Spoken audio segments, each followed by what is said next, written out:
Hello, everyone. Welcome to the Road to Recovery podcast. This podcast is a platform for education, discussion, and conversations on mental health. I'm your host, Amira Shah, and in this podcast, you'll get to know more about the therapeutic process, insight into life from the perspective of the psyche, and also join me in exploring current issues with other practitioners. I specialize in grief, but I'm always interested in learning about the human experience of the mind, heart, and spirit.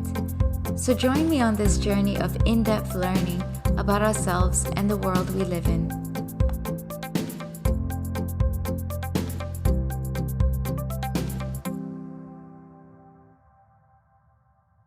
Hello, everyone. Welcome back to Science of the Soul.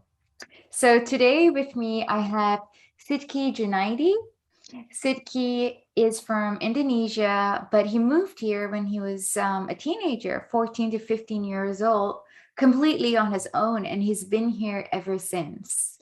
Sidqie's background is in commerce management, and he has a master's in business systems. However, in recent years, he has had a professional and career shift, a life shift as well, where he's now a professional coach. He is a registered member of the International Coaching Guild, and he is a mindset and behavioral coach for fathers, young adults, and leaders, where he focuses on building emotionally intelligent families and young adults. And I got to know Sidqie through my research, and I found it so fascinating how he was really into mental health, particularly around men. So, hello, Sidqie. Thank you for joining us today. Uh, It's so nice to have you. Hi, Amira. Thank you for inviting me. Great to see you again. So, Sidqie, can you tell us all a little bit more about your background, how you got into the work that you're doing now? Okay, cool. So in terms of, and thank you, Amira, for inviting me, and thank you for the quick intro. In terms of my background, as mentioned, I grew up in Indonesia, and I live here since I was 14 or 15 years old by myself. I think in terms of how am I in this space today, there's a few defining moments for me in terms of how becoming more interested in the mental health, especially in the realms of men's mental health. Part of it is because of my own personal journey. And I'll talk more about that. And part of it is also because of my interactions with few men or a number of men within my close proximity that have life-changing moments or difficult moments in their life. So, for example, in terms of my personal experience, when I went through my divorce, my first divorce on my first marriage, I went through a lot of mental struggle. So when I went there, I was basically I was in Melbourne at that time, and I was hiding that fact that I was struggling from the people around me, from my friends, from my colleagues at work. I never talk about that. I was trying to be look okay from the outside, but inside I was crumbling. So whenever I go back home, for example, from work, I would shut myself in my own room and not wanting to go out at all.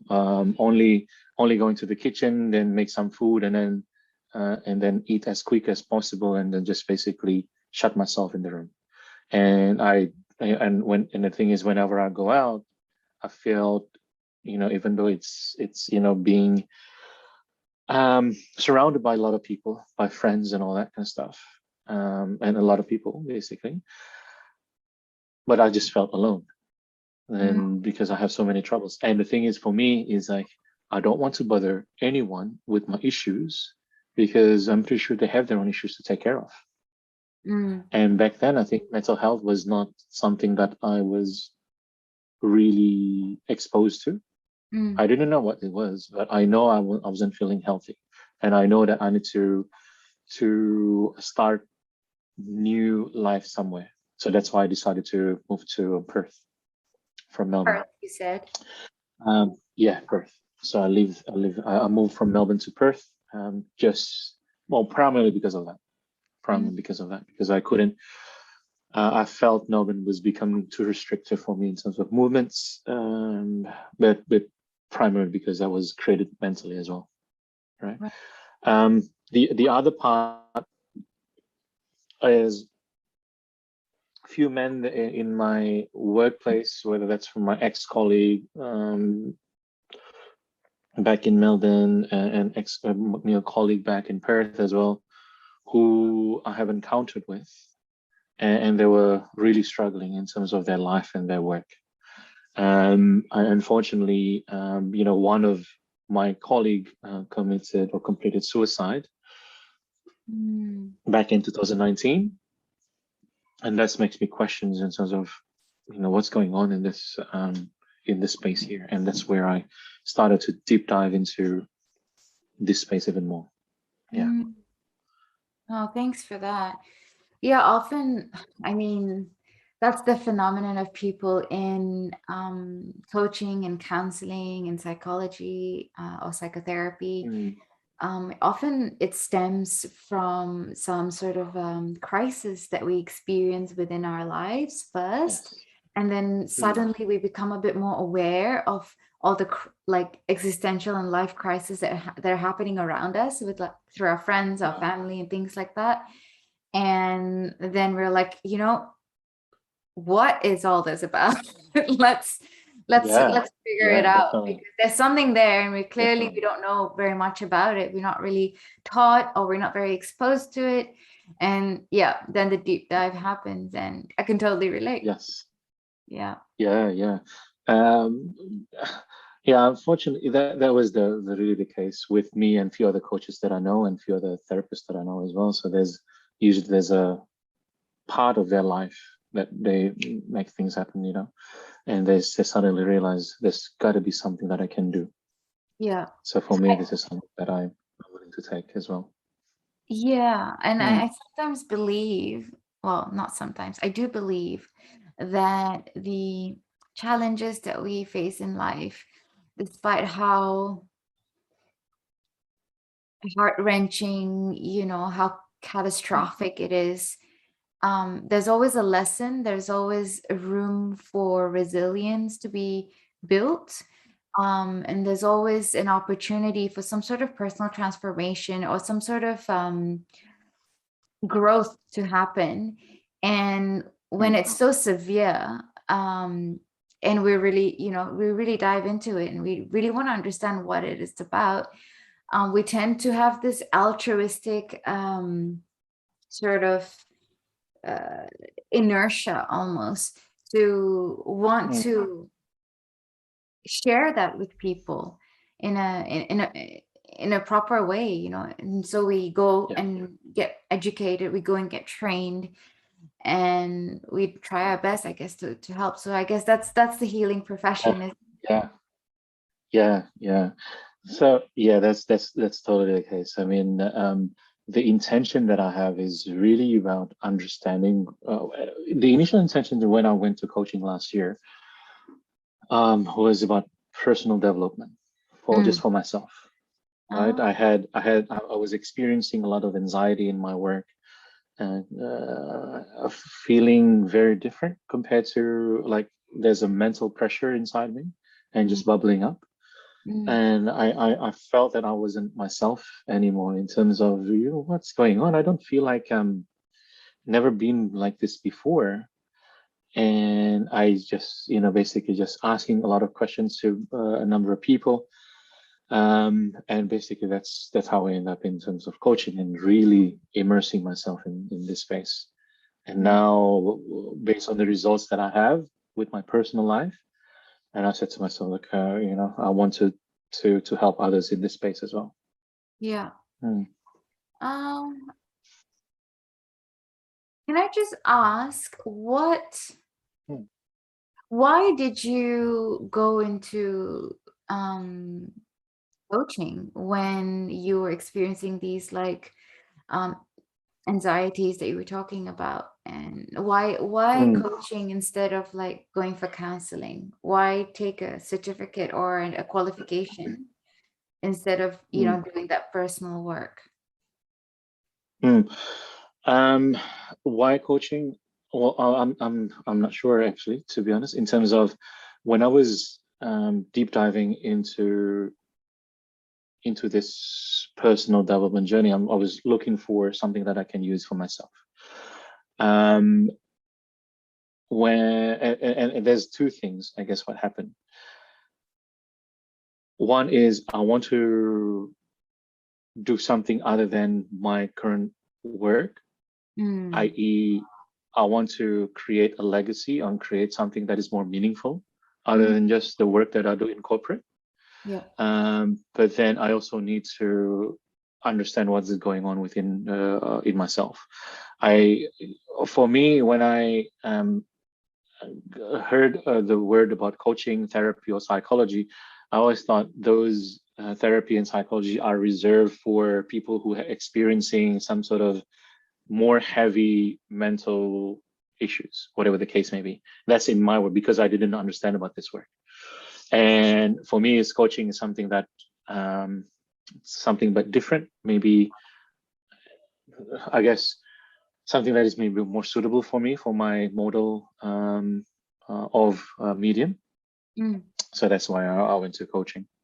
Okay. Okay. It just I guess it's just yeah. I think it's just based on my limited understanding about how the world works at that point in time. Yeah. Yeah. Mm, And the reason why I thought it would be really awesome to speak with you and have a podcast was your interest and your passion for men's mental health. And can you tell me how you got into men specifically and why? mm, mm.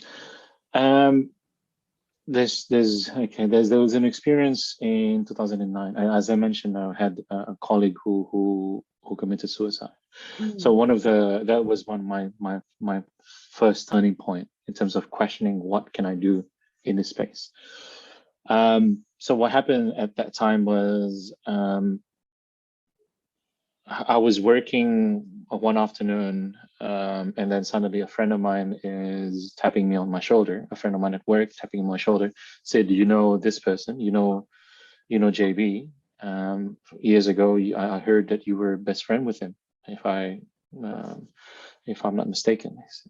And then I said, "Yeah, definitely. I know him very well." And then, have you gone into his Facebook yet?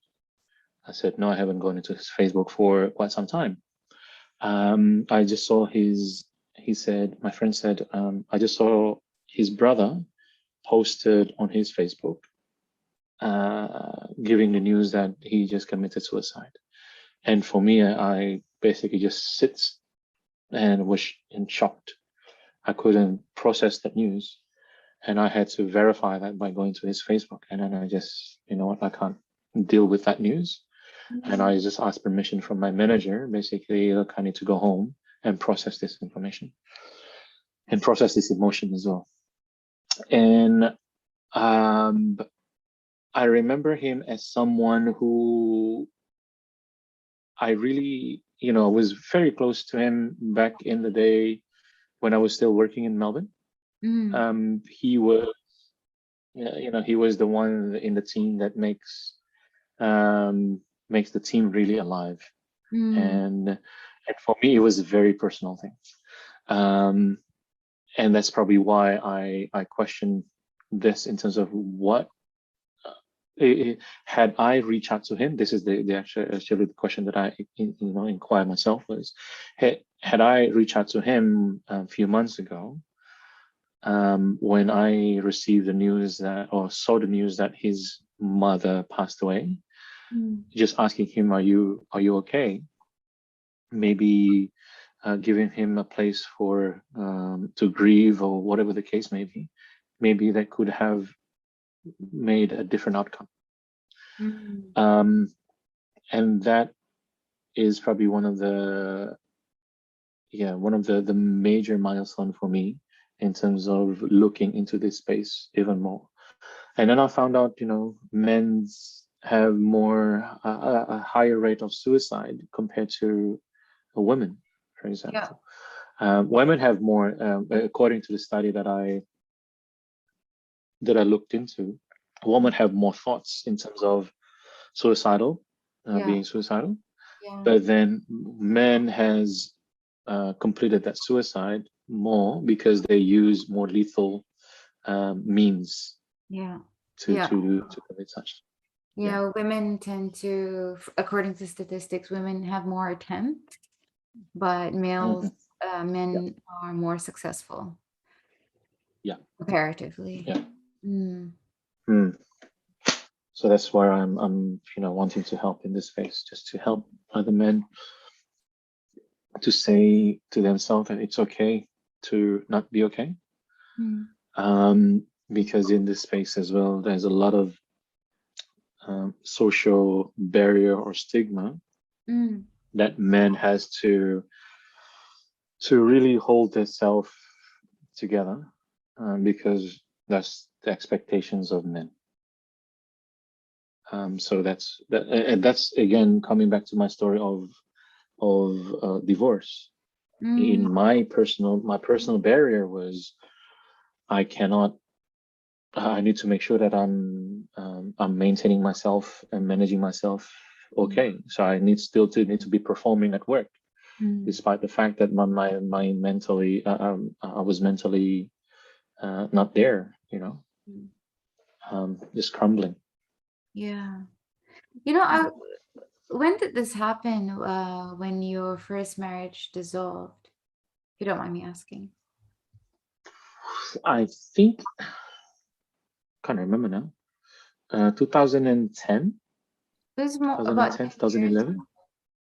Was Hmm. Hmm. I'm curious because I'm thinking back. Now, I've only been in Australia since, well, this time around as, as an adult, um, since 2016. Mhm. And I was kind of vaguely aware that, large organizations or many organizations have like this employee assist um, Employee Assistance Program, EAP. EAP. What does it stand Yeah. for? Employee assisted? No. Employee Assistance Program. Assistance, that's Hold on. right. Yeah, Assistance program. I And have, I was have the that a card here. thing? Yeah, Employee Assistance Program. Oh, I there you don't go. think so. Was that a thing back then, like 10 years ago? Was that prevalent? I don't think so because I never heard of that until I moved to Brisbane, or yeah, a few companies. Okay. Yeah, yeah. I never heard of it. All right. And I was working in tier one companies. Okay. So yeah, maybe it is a more recent development, which is a good thing. Yeah, yeah. And you talked about um, men and the social stigma, and I'm wondering because you're from Indonesia, so you're from a very rich culture as well, with such an Mm, ancient history there, with Indonesia. yeah. Um, in your experience,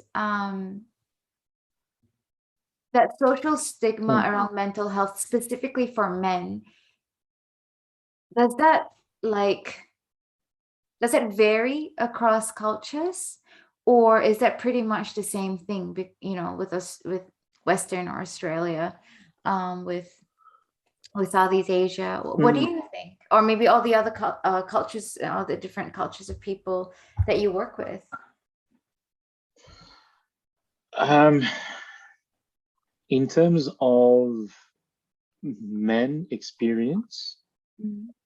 I think there is somewhat similarities in that space.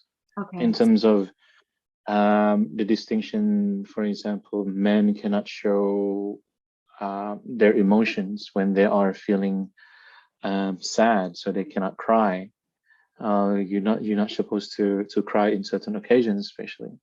Um, or they cannot show, or I cannot show my anger in certain situations. Those things is very common, and I had a chat with a few clients in that space as well. So they have those shared experiences as men in that sense.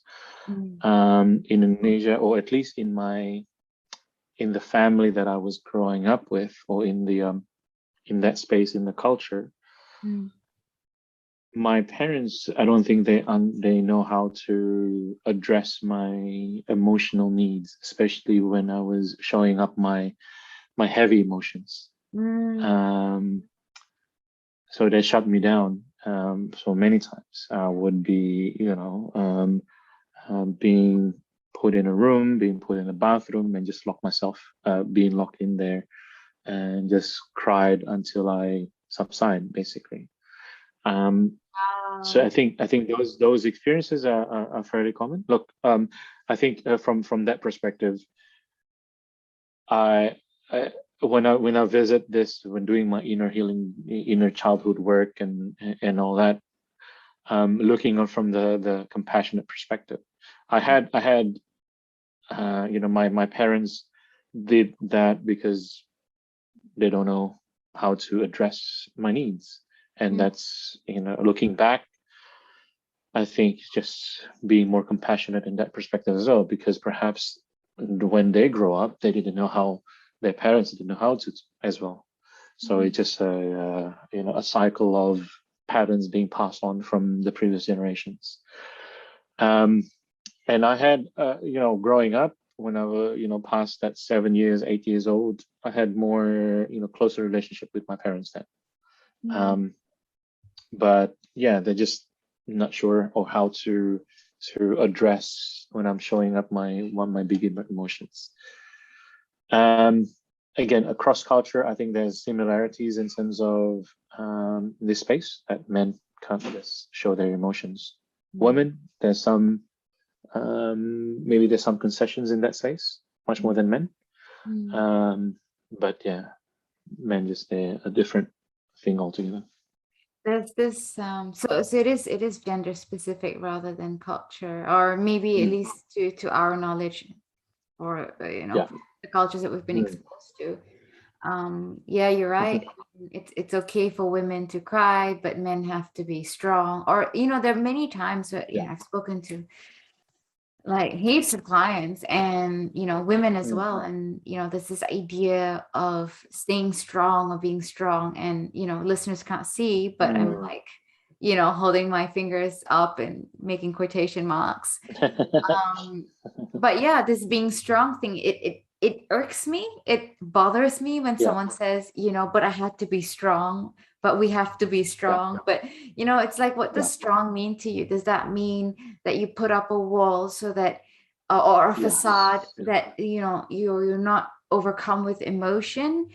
Is that because you are doing that for the sake of others? Because that sometimes there's a time and place for that, but then when that becomes Correct. reinforced, and when that becomes the norm, is being strong, is that really being strong when you're running away, or shutting down the emotional side of Hmm. you, like, because it Yeah. is really hard to face the anger, it's hard to face the hate, it's hard to Yeah. face the tears, the sadness, the sorrow, the regret, the guilt. So I don't Hmm. really like, I personally don't think that's being strong. I think that's avoidance, right? Yes. Yes. That's the avoidance strategy, and just bury down those emotions, and emotions that are buried will come back. Mm, Many folds. It's yeah. like you're trying to push down a balloon under the water. Oh, Um, good one. the balloon is still there, but then eventually you can't keep holding on to that, and Mm, eventually you will just trying to escape, right? yeah. um, yeah, it's just gonna be accumulate. Emotion needs to be felt. Emotion needs to be felt end to end, not Mm, being buried. That's one of the key thing that I understand now. mm. Mm.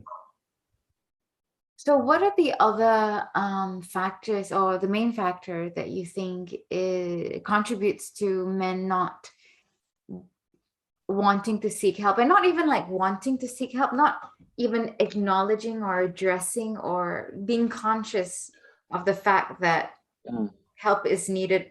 You know what I mean? yeah.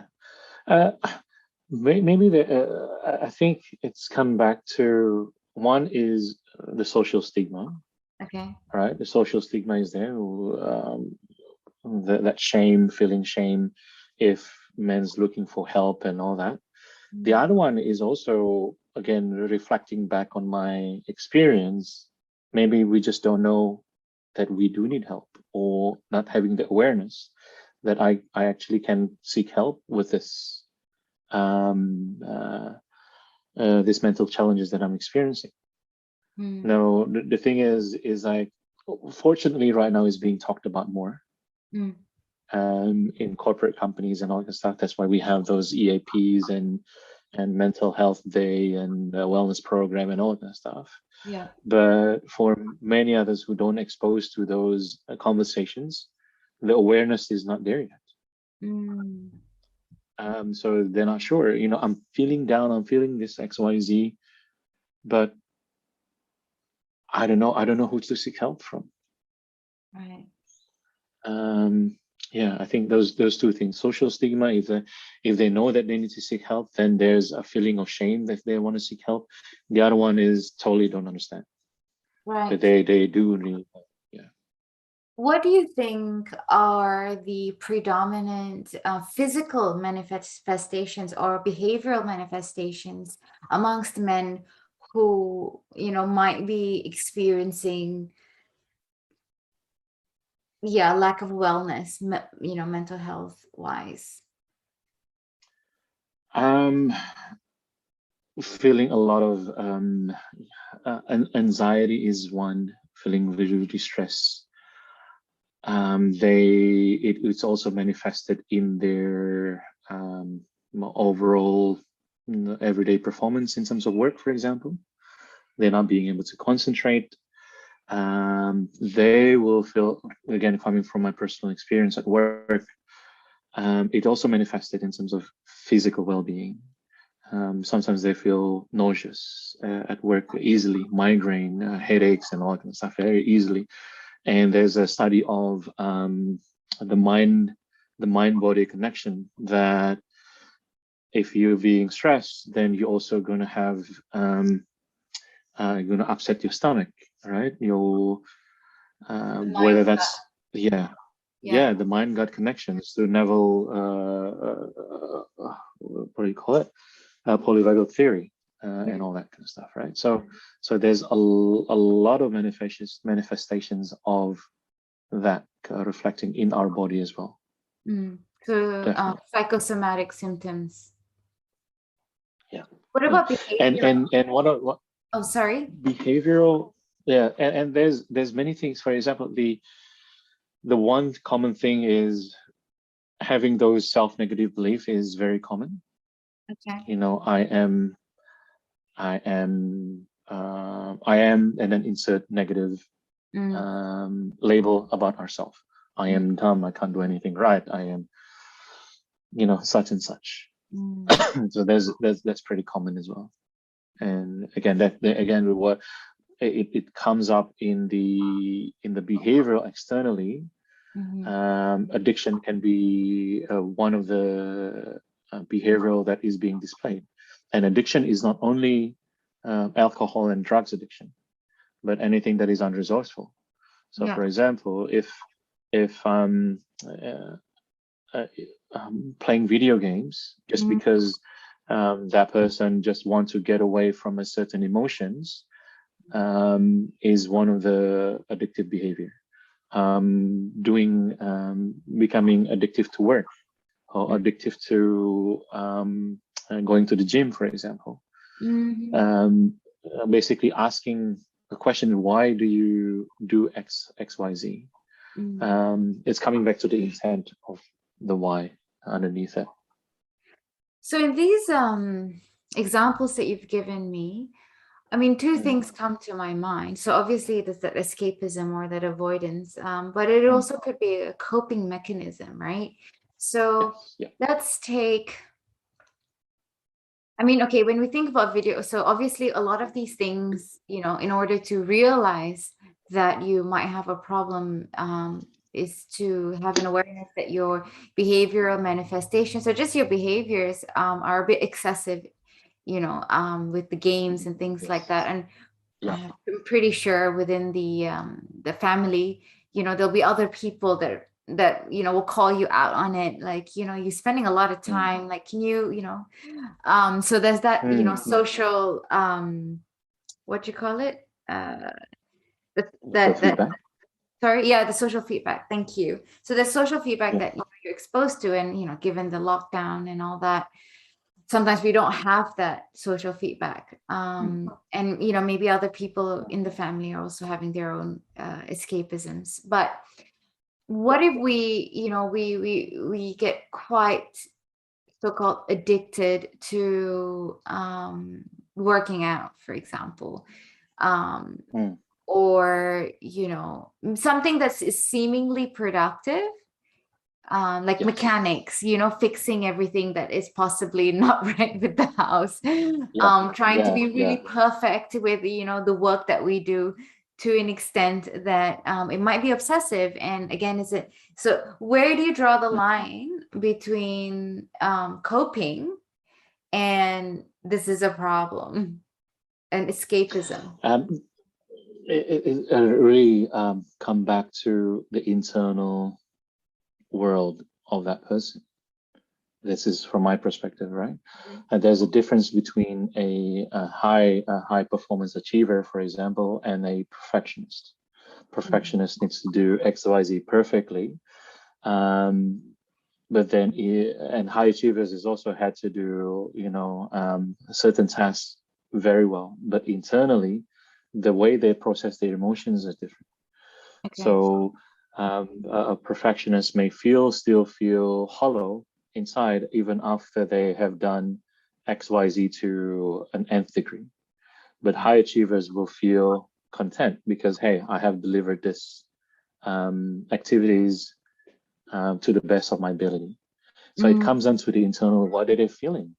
yeah. You know, if I'm doing, there's a difference between, for example, playing games just to bury those emotions Okay.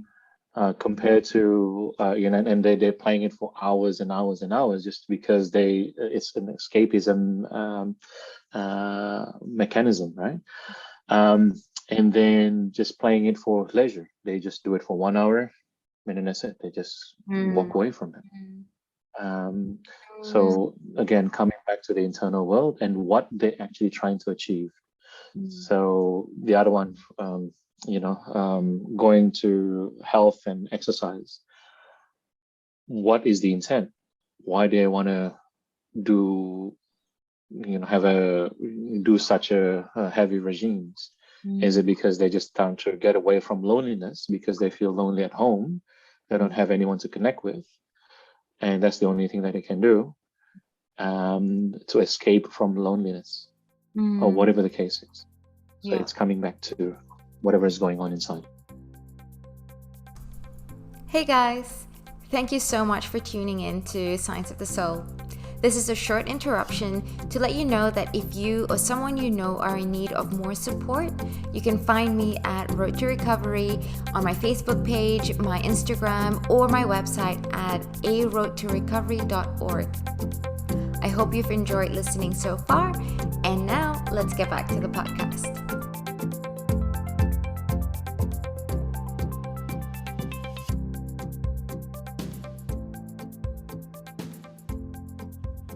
Yeah. And from what you're talking about, I'm picking up two things, right? Mm, One is, I think maybe the time spent on said activity, um, mhm. might be, like a marker.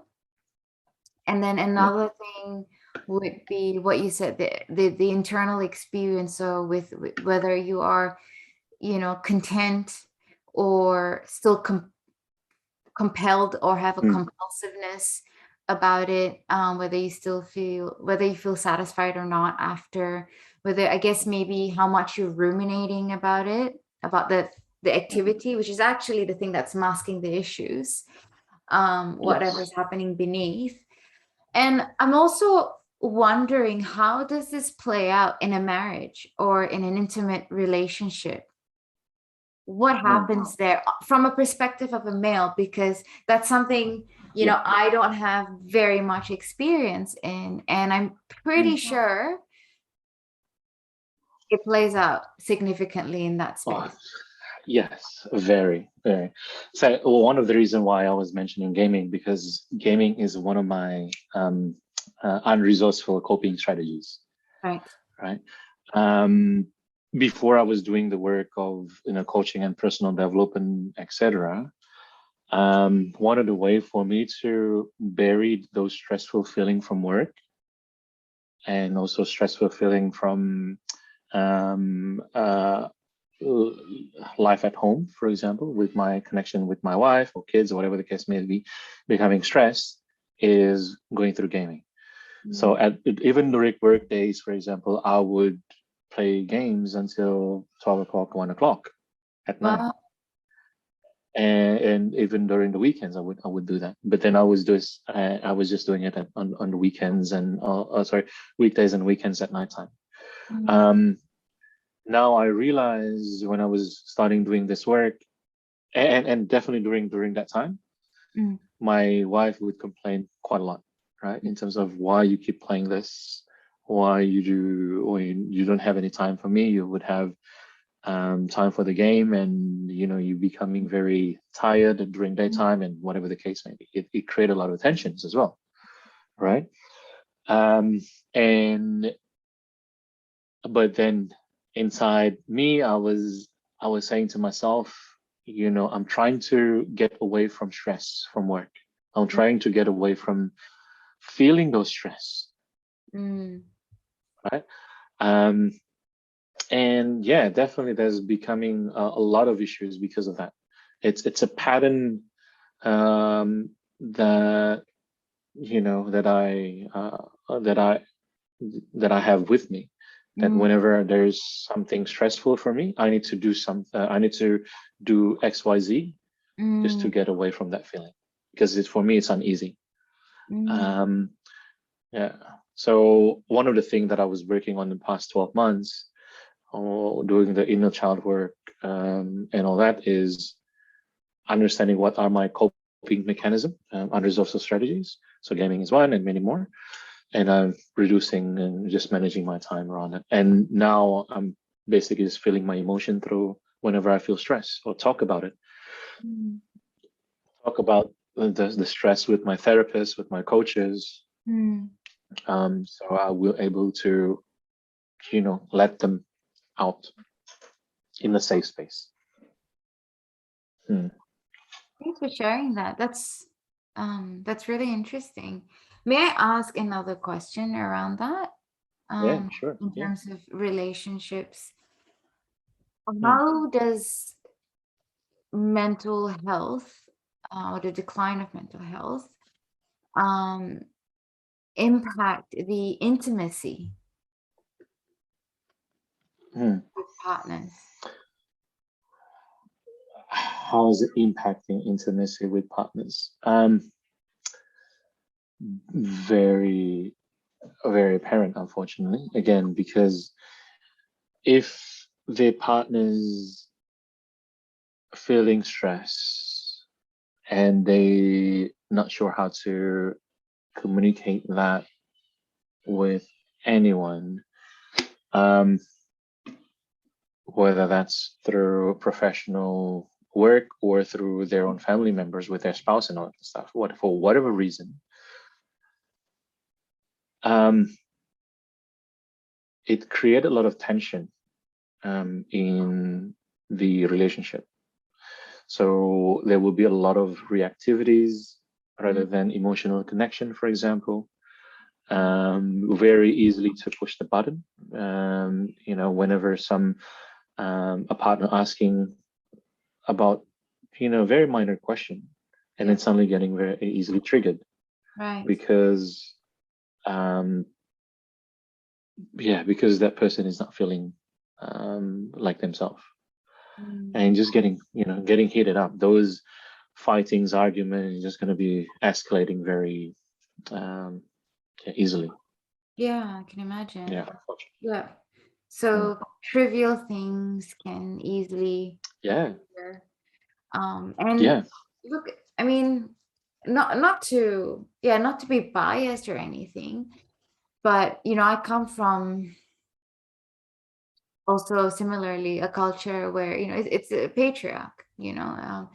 and when the male in the family gets triggered, you know, Mm. um, and starts getting quite loud, although he may not even notice that he's getting loud, but the fact that he's taller, bigger, larger, and just one or two notches louder than usual, the impact Mm-hmm. upon the children or the rest of the family, you feel the gravitas of that, and I Yes. also recall from experience when look when my parents had their problems, right, when whatever their problems were, whether it was Mm. financial or mental health, or whether it's within their relationship, they really kept it behind closed doors. They didn't want us to be Mm. totally exposed to it, which I Mm. really appreciated because my sisters and I, we grew up, valuing and understanding the sanctity of marriage, for example. Mm-hmm. Mm-hmm. So we saw that mostly they had a pretty good like relationship, and they were good Mm-hmm. to each other. But there were times when that was not evident, and that would scare us. But Mm. then there were also times where they were going through some issues, whether it was with between them, or whatever other issues that Mm. they were managing for Mm-hmm. the family. And I could sense as a teenager at the time, teenager onwards, actually, I could sense that my parents were not as loving to each other. Mm. They Yep. were not Yep. as, you know, gentle. It may not be Mm. between them, they probably had like financial other stresses, or dad Yep. was going through something really challenging with his work and all that, but there was just a lack of emotional intimacy and physical Yeah. intimacy. We didn't see that as much. They weren't cuddling as much, they were not calling Mm. each other Jan. Jan means life in Urdu or Hindi. Mm-hmm. They used to call Mm-hmm. each other Mm-hmm. Jan. Suddenly I hear them call each other by their names, but we know they were not fighting. And Mm-hmm. I'm just like, that's really weird. Yeah. What do you Yeah. have to say about these things? Um, First of all, I think in terms of the marriage relationships, any marriage relationship is one of the relationships difficult. Any relationship is difficult, right? Mm, Especially as close as marriage relationships, right? Um, in terms of now, from which perspective are you want me to answer? From the child perspective, or from the husband and wife or the partner perspective? let's start How from would you like? the partner and then Mm, how that extends outward. yeah. Again, I think during those stressful moments, you're right. Instead of emotional connection, there will be some distance, and kids will be able to observe that. Um, Again, it's some marital couple will show in terms of how they react. So it becoming more loud in the households, Mhm. or it becoming more stonewalling, very cold in the household. So whichever one, both of them are not really healthy, to be Mm, honest, because um and the healthy, because the child will be able to try to absorb that, understand what's going on, and they just question themselves, why is mom and dad is stonewalling is very cold. They don't even talk to each other. They don't have those, you know, cuddly and funny and loving, warm feeling to each other. And again, it's impacting on how they react to the kids as well, right? Because it's such a easy way just to unload, especially to the kids. And I see that happening within my clients, within my own personal life, and all kind of stuff too. So, and suddenly just either the mother or the father suddenly become very agitated with smallest things. Even though the children not doing anything as much. I mean, the children is probably just doing what child does, right? And it's impacting the whole vibe in the households. So I think from my perspective, if that becoming a pattern from, you know, keep on stonewalling for many years, or keep on fighting and becoming more aggressive on years, for sometimes, and they're not sure how to get out from those patterns, start seeking out help with a counselor, with a coach, whomever that may be, with a therapist, just to get out from that pattern. Because essentially what they are not reacting to those current moments, but they're still reacting to the past, whatever they have in the childhood. I've been taking a few of my clients through that journey in that space as well. So are you referring to childhood trauma? Yes. Childhood upbringing and childhood trauma, and whatever the case may be. Because stonewalling perhaps is a strategy that is being displayed by one of their parents, or they have embedded those strategy because they have experienced certain things, and they decided, I just want to dissociate myself from the experience. Right. So it's something that is very early being learned, and then it's keep displaying for a long time in the adult life. Stonewalling, we've talked about it, or we've mentioned it so many times. Would you kindly share with our listeners, just what it actually means?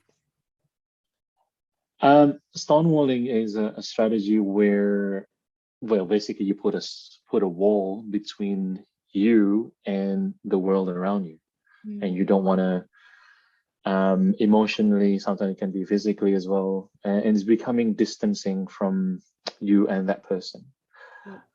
Say for example, I've experienced it myself. I see it on others, that for example, a husband and wife go to the kitchen, and the husband who's stonewalling, for example, and the wife is asking him a question, and he just basically ignored her for those questions, and just really not caring, really just putting a wall on himself, because again, they don't want to they just want to get away from that feeling, I guess. In my family, we call it silent treatment. Silent treatment. And it's very, although you're not saying anything, and although maybe part of it might be, that need to withdraw because you don't have the emotional capacity to deal, you're just kind of sunken within yourself. But on the other hand, sometimes, stonewalling can come off as being quite aggressive, because it can, really hurt people when someone asks you a question and then you choose deliberately not to respond. And it may be not, maybe it's not out of malice. Maybe you just make a grunt or a sound, in acknowledgement or in mm, response, or you just have like a, you're just monosyllabic, that's also still considered yeah, stonewalling. And correct. yeah, I guess the intention varies, but the effect is quite, it's quite painful on other people as well. So, Mm, just the idea that, mental health is, when you're struggling, and when you're not alone, when you don't live alone, because come on, like, to be honest, how many of us mm, really live on our own? Even if we yeah, live alone physically, we're always connected with other people. And yeah, so we, yeah, our actions, our behaviors, our moods, blah blah blah, everything affects others as well. So that's that. yes, definitely. If you don't, yeah, it's about the greater good also, not only about ourselves. Yeah, yeah, definitely. So coming back to the example of stonewalling, right? The person who stonewall also have their own, the strategy works for them. Mhm. That strategy of putting the stonewall works for them because they perhaps have a lot of emotional burden within them, and Right, that's the only strategy that they know. right. But then again, it's coming back to the impact. If they have young kids, would they put that stonewall altogether? That kids will ask him, why mom and dad is treating me like this? Mm, Have I done something wrong? And then they will internalize it. That's they are the one who did something wrong mm, in in that space, and they will internalize it, especially for kids between 0 to 7 or 0 to 8, whatever the case is. They will internalize it, and most likely internalize it. It's becoming the fault of their own, not because the adults around them are putting that strategy because they are hurting. yeah, yeah, Mm. yeah. I mean, that could be a learned pattern from then on, which is Yes, quite unfortunate. yes, exactly. Yeah. Um, just now you talked a bit about compassion. Um, Mm, you talked a little bit about healing mm, from feeling, I guess, being aware. yeah. Um, Yes. so drawing on that, what are some of the skills or strategies? So we talked also a little bit about awareness, having that sense of Yeah. locus of awareness within ourselves, like how much time are we actually spending on these things, and whether Yeah. we're feeling fulfilled or not. So that's one thing. One, I guess Mm, I can say, skill, no, strategy, that is that the inward mm. reflection and compassion you mentioned. So can you elaborate a little bit more? In terms of strategy, going through this, I guess a few things that's worked for me personally. That being that I also teach or coach my clients. First of all, awareness is always the key, right? To any changes, any transformation changes. So one of the things that um, I ask my client is try to bringing more subconscious pattern to conscious awareness. I ask them how they do that is by asking for feedback from from people around them, the one that they trust. If they can start asking from their partner, for example, look, I'm trying to do XYZ work. Just if you see me displaying XYZ behavior, please let me know. I may not be I may be reacting in certain ways in the first time, but um, but I would highly appreciate if you can bring that to my conscious awareness. The other thing I would ask them to do is start journaling in Mm-hmm. terms of daily journal, bringing those subconscious to conscious. Mm-hmm. I asked them just to write down, for example, if there's an event happen on that day that trigger them, writing them down. What are the events, or what is the event? What are the trigger physically or emotionally? What are the things that they say to themselves? And then just ask themselves deeper question: is this coming from the past? Have this been a repetitive pattern Mm, in the past?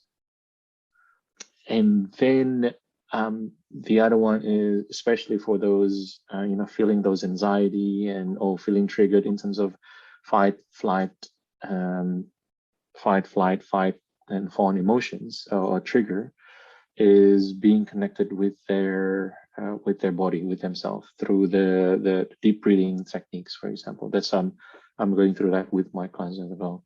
Right? And it has been really working very well for me as well, yeah. especially if I'm feeling, if my kids is doing a lot of stuff that creating a lot of creating emotions within me, or at work, for example, if I'm feeling those anxiety for many times, I will just sit and just take a lot of deep breath for 5 to 10 breaths, Mm, and just really feeling it, and just trying to create that space between the external cues and the mm, internal response. mm. Yeah, so Um, that's so you practice what you preach. yes, yeah, definitely. So I'm trying to make sure that my clients also enjoy that, and that I try it before I deliver it. Yeah, yeah. Um, and that's I really respect that because not everyone practices what they preach. And and I've met quite a few people like that, and even Mm, in parental roles when they'll be like, oh, this is good for you, you should do this, you should do that, but then we don't pick up on these skills growing up because they're not yeah, doing it. yes, yeah, definitely. I think one of the key learning when I'm starting, or when I'm doing coaching with the coaching institute in Melbourne, they kept saying and they kept saying and putting this message that try this on yourself first. Make Mm, sure that whatever techniques and frameworks that you're going to try to deliver to your clients, apply them in your life first. right. So that's what I've been doing. And then because you will have much more powerful impact if you try to implement this in your own daily life, and it Mm, will be much more convincing to your clients. yeah. So when I do inner child work with my clients, that's because I've already experienced it, already receiving the transformational outcome within my own personal life, and that's why I'm able and I'm wanting to take my client in this journey. Mm, yeah. That Mm. experiential aspect is not is you're moving away from learning Yes. theoretically, and but actually knowing. So yeah, that Mm. experience gives you the knowledge. Yeah. You know it now inside out, like you get it. Exactly. And it's Yeah. not only Exactly. like a cognitive thing anymore, it's like really within you. Exactly. So it's like akin to, you can say I can read books about swimming. I Mm, can be an expert in swimming academically, A to Z. I can write books around it. But if I never jump into a pool and swim, mm, I may still be drowned in that pool, mm. right? I cannot say. So it's very different. You can say things, learning from the books and all kind of stuff, but if I don't try it myself and how it can transform my life, then I can't deliver that to my clients. Now that we're talking about this, it Yeah. reminds me of something. On social Mhm. media, right? We Mhm. often um, see, all these quotes Yes. about like life and, how to like help ourselves and other people and blah, blah, blah. And, the quote I'm not bashing or bagging the quotes. The quotes are really valuable. but it's just like Mm, when you see that being, being posted here and there, like so fleetingly, I mm, wonder that when we read them or when we post them, do we actually connect with that? Are we actually doing what it's saying? Are we actually mm. reflecting? Are we being aware? Yeah, yeah, What is our yeah, inner experience about, this quote? And, rather than, oh, yeah, this is good to post, it's and sometimes I see yeah, yeah. I so think. many of these. I'm just like, if all of us really understood what this sentence means, Yeah. we would not have that many problems in society. But that's just Yeah, me, I being a totally cynic. agree. I think that's common across the board, not only in terms of good quotes and being pasted on social media and all that kind of stuff. And for me, if I read some of the things that I taking inspirations, and then I'll save them and I'll try to implement them. Mm, And but then one of the things that I've been asked by my business coach, my life coach, and all that is, um, don't be a consumer of social media, be a mhm, producer of content, and deliver good stuff out there. So yeah, mm. and for me, that's taking a whole different perspective altogether. I like that. So and it does take practice because I have been a consumer of social media for a long time. It takes a lot of practice trying to switch to become a producer of content. Mm. And yeah, just not on the other side of the table, I guess. You know, That's a whole different discussion, but yeah. No, that's pretty cool. That's pretty cool because when I started out on social media as a professional, I had all these, golden words that it just resonated with me, right? But I didn't want to mm, just mm, like blankly repost it, like it has no, no substance. mm, And I was advised to actually write a spiel on my take of it.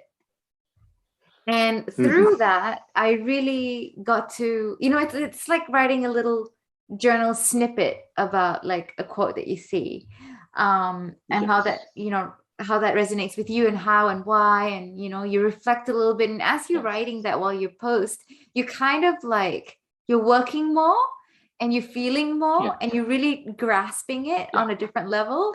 So yeah, that yeah. journaling is so powerful in whatever ways or Mm. forms that we do it.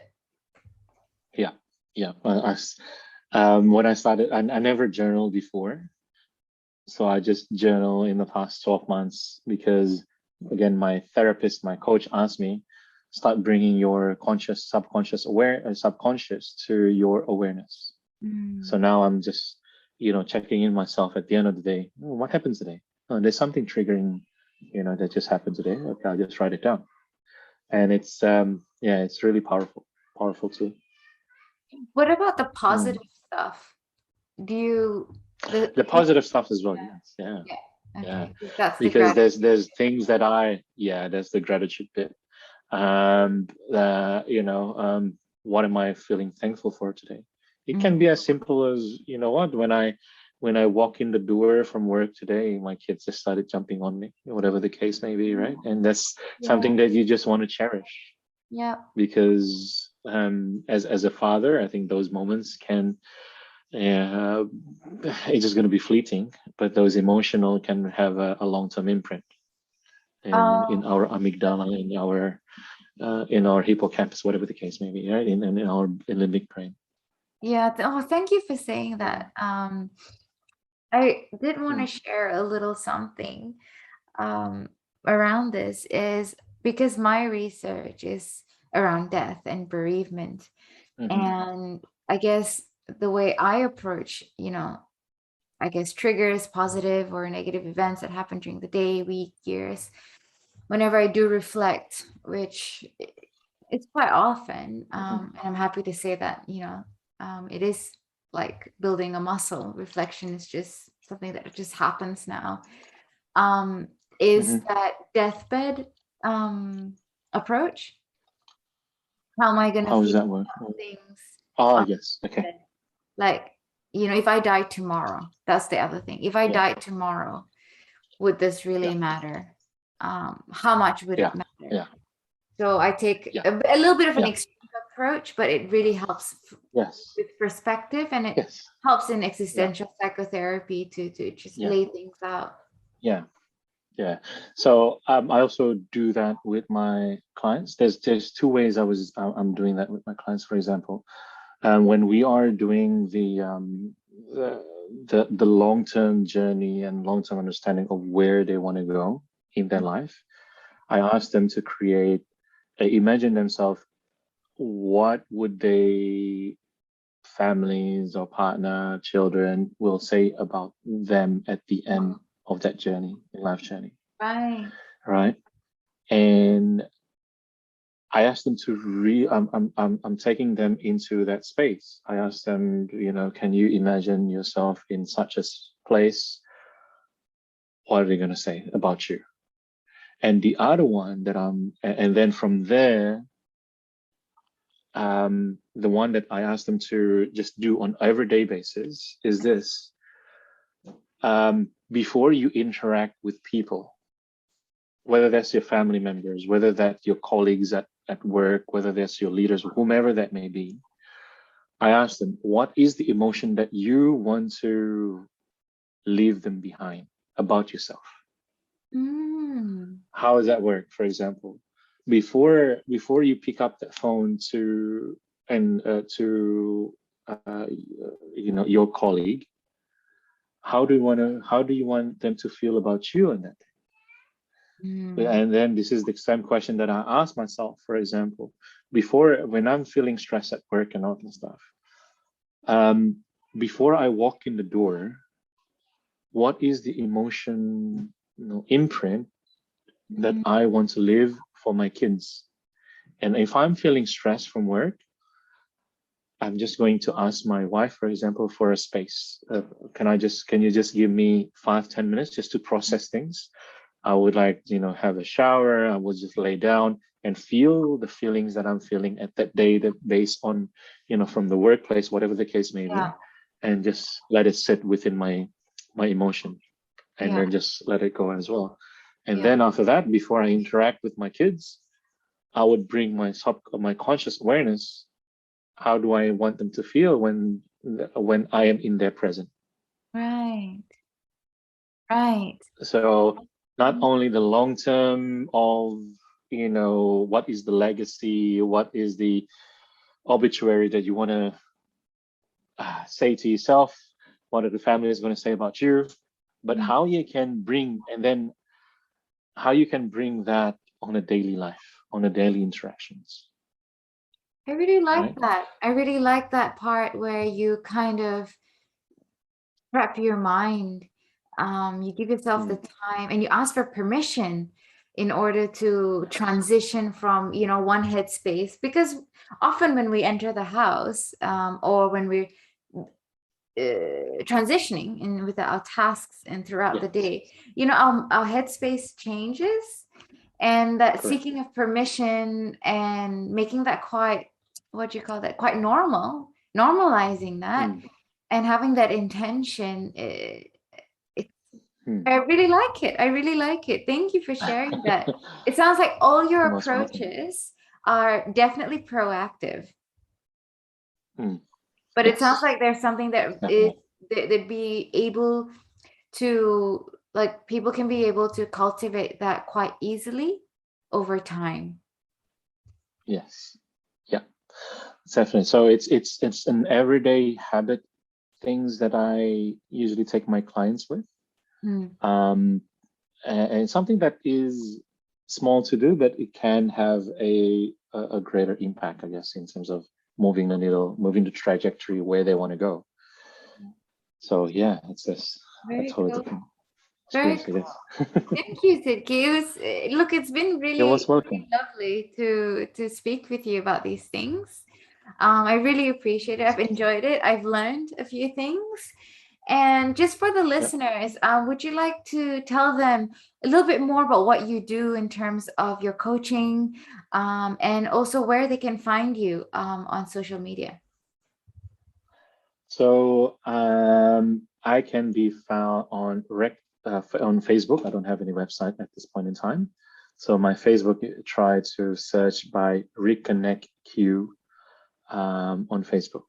One So word. Reconnect and Q. Yeah, Reconnect Q, one word. Um, so I'm working with, as mentioned in the introductions, I'm working with particularly fathers, young adults, and also leaders in terms of being more emotionally connected with themselves, Mm-hmm. seeing emotion as a source of strength rather than a source of weakness, and Mm-hmm. being able to manage that, and then build a more meaningful connection in their life, whether that's with their children or whether that's with their colleagues at work, etc. And at the high level, the program that I'm offering, I'm doing a one-on-one coaching, also doing a one-to-many group coaching. Okay. I also do public workshops. Sometimes, most of them at this point in time, there are some free workshops that I run. Okay. So last month, for example, I ran through workshops around childhood trauma and how it impacts us and